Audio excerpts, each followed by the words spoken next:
Welcome to today's video. We are going to confront a difficult but empowering money truth.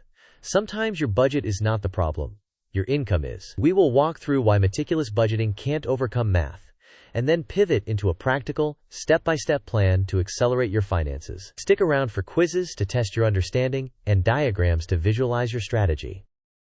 Here is our agenda. First, why budgets aren't enough. Next, a hard numbers reality check. Then, we will lay out an action plan covering debt elimination, high-yield savings, strategic credit use, and income growth. We will compare penny pinching to paycheck power, outline a 90-day upskilling roadmap, and test your understanding with quick quizzes. Let's get started. Before we jump in, a quick disclaimer. This video is for educational purposes only. It is not financial, legal, or tax advice. Everyone's situation is different, so consider speaking with a licensed professional before making major decisions. With that said, let's move forward. Here is the hard truth. Meticulous budgets, sinking funds, and tracking every dollar are all excellent habits. However, at an income of roughly $25,000 per year, large goals like buying a home by age 45 or retiring early become mathematically improbable without a significant increase in earnings. The ultimate financial hack is not an ever tighter budget. It is a bigger paycheck. Now let's unpack why. Let's examine why budgeting alone is not enough. Your budget is already strong, with detailed categories, sinking funds for things like car maintenance and pet care, and rigorous tracking of split expenses. However, the math is in charge. At approximately $25,000 per year, even a very lean budget leaves limited surplus. Compounding only works powerfully when contributions are meaningful, and tiny contributions grow slowly. The conclusion is that dialing in the budget is necessary, but not sufficient. You need larger inflows to fund big dreams. As a quick math check, 15% of $25,000 is $3,750 per year, about $312 per month, which has to compete with rent, utilities, food, transportation, and debt payments. This flowchart illustrates two paths.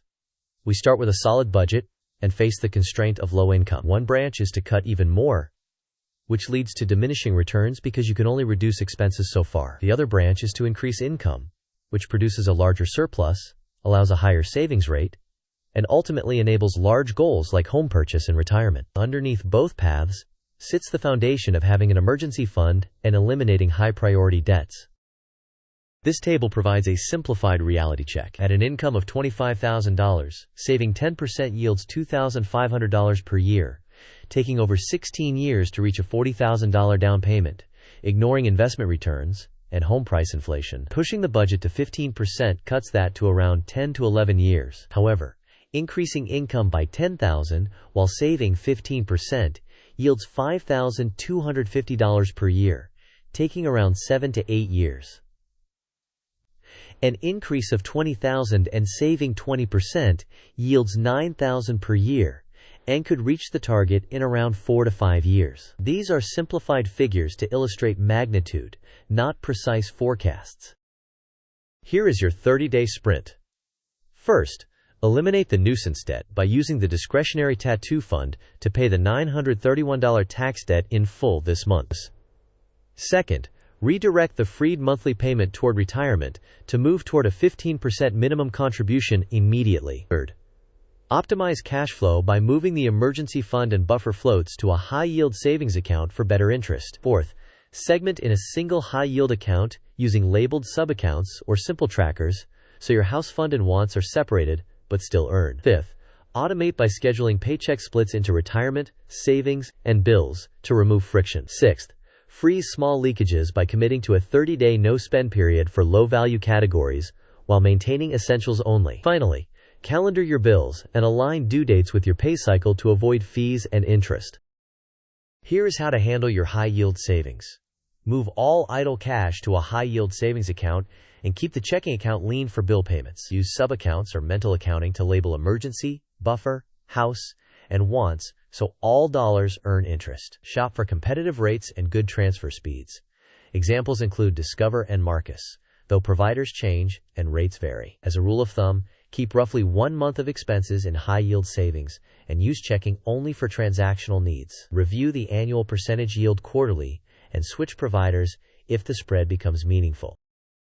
After eliminating the small tax debt, consider a simple cash allocation. Start by sending around 50% of your surplus to the emergency fund, 30% to near-term goals like a house fund, and 20% to wants. As your income rises, shift a higher percentage to goals while maintaining some discretionary spending to avoid burnout.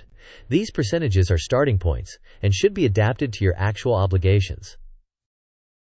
For credit repair, treat credit as a tool rather than a trap. Care credit can be helpful for large, unexpected expenses such as veterinary bills because of promotional 0% interest offers, but only if you commit to paying the balance in full before the promotional period ends. Avoid manufactured spending or gift card schemes as they are risky and unnecessary. Keep utilization under 30%, ideally under 10%, and pay on time every time. Enable autopay for at least the statement balance, and add calendar alerts to avoid interest. Dispute legitimate errors on your credit report and monitor monthly. This comparison shows the difference between trimming expenses and growing income. On the left, you can clip coupons, cancel subscriptions, and reduce dining out. This can save roughly $50 to $200 per month, but is limited and time-consuming. On the right, negotiating or changing jobs to gain $10,000 per year increases gross income by about $833 per month. That stacks on top of your existing budget and requires focused effort up front with lasting effects. Both matter, but income growth moves the needle more dramatically. Here is a 90-day upskilling roadmap. First, pick 1 or 2 high-return skills, such as customer support, quality assurance, medical billing and coding, bookkeeping, entry-level IT help desk, sales development, or skilled trades. Second, enroll in low-cost or free programs like community college offerings, low-cost courses, or relevant certifications such as CompTIA A+ for help desk roles. Third, build tangible proof through mini-projects, volunteer opportunities, or freelance samples. Fourth, update your resume and LinkedIn to include quantifiable results and seek endorsements. Fifth, set weekly targets such as 10 applications, 2 networking calls, and 1 mock interview. Finally, negotiate every offer because even small percentage increases compound significantly over time. This timeline shows a staged approach. In the first quarter, focus on upskilling and building a portfolio. In the second quarter, concentrate on applications and interviews. In the third quarter, target securing a new role or negotiating a raise. In the fourth quarter, optimize benefits and increase retirement contributions to at least 15%. Throughout, schedule periodic resume refreshes, maintain a networking cadence, and prepare to negotiate. Quiz time. What should you do with the $931 tax debt mentioned in the plan? Option A. Make minimum payments for 2 years while keeping discretionary savings intact. Option B. Use the discretionary tattoo fund to pay it off now and free up cash flow. Option C. Consolidate it into a new credit line to lower the monthly payment. Option D. Ignore it and focus only on building the emergency fund. You may pause the video now to think about the answer. We will discuss the answer in the next section of the video. The correct answer is to use the discretionary tattoo fund to pay it off now and free up cash flow. Eliminating small, high-friction debts quickly unlocks monthly cash that can be redirected toward your 15% retirement goal and your high-yield savings. Second quiz. Which move is typically more impactful over 10 years? Option A. Cutting $200 per month in spending of it. Earning $10,000 more per year and saving 15% of it. Option C. Opening multiple new credit cards to harvest points. Option D. Moving a checking balance to a non-interest account. You may pause the video now to think about the answer. We will discuss the answer in the next section of the video. The correct answer is earning $10,000 more per year and saving 15% of it. A sustained income increase compounds your savings and retirement contributions far more than chronic penny cutting. Increasing the size of the shovel builds the pile faster. Here are the key takeaways. Budgets build discipline, but income funds your dreams. Eliminate nuisance debts quickly and redirect the payments to retirement and high-yield savings. Keep all cash earning interest in a high-yield account and segment with labeled buckets if helpful. Use credit strategically and avoid gimmicks. Finally, relentlessly pursue income growth, because it changes the math in your favor. To summarize, your budget is excellent, but mathematics limits progress at approximately $25,000 per year. Focus on 4 levers. Eliminate debt quickly, optimize high-yield savings, repair and responsibly use credit, and grow your income. A $10,000 raise can accelerate timelines by years compared with microcuts. Use the 30-day sprint and the 90-day roadmap to create momentum. Thanks for watching.